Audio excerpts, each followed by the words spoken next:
Bonsoir. Ce soir, c'est Mamie qui raconte. L'histoire de Pot de Putois.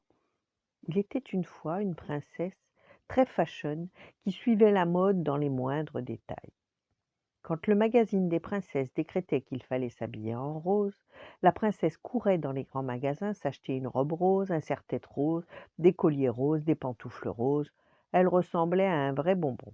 Mais qu'importe, puisqu'elle était là à la mode. Or un jour, un magazine titra «Cet hiver, mettez une peau de putois pour être une vraie fashionista. Au placard la zibeline et le vison, c'est le putois qui est de saison». Aussitôt la princesse vida ses armoires et convoqua son garde-chasse. «Garde, il me faut sur-le-champ 4 peaux de putois pour me faire un manteau». Princesse, c'est comme si c'était fait. Et le brave homme alla dans la forêt. Il tua 4 pauvres bêtes qui n'avaient rien demandé à personne et rapporta leur peau à la princesse Fashion Addict. La princesse, toute contente, ordonna à sa couturière de lui coudre un beau manteau en peau de putois. Et le lendemain, toute fière, la princesse arbora son nouveau vêtement. Les serviteurs se bouchèrent le nez, les gardes tombèrent comme des mouches sur son passage, tant l'odeur de sa pelisse les incommodait. Mais la princesse s'en fichait pas mal. Elle était à la mode et c'est tout ce qui importait. Elle alla se promener dans la forêt sans prévoir ce qui allait lui arriver. En effet, les animaux étaient très en colère.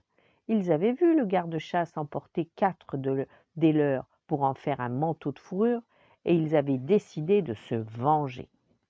Aussi, quand les animaux virent la princesse se pavaner tranquillement dans sa nouvelle pelisse, ils passèrent à l'attaque. Les écureuils la bombardèrent de noisettes.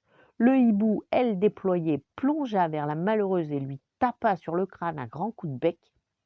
Les sangliers la chargèrent de leur défense et l'envoyèrent valser dans les fourrés.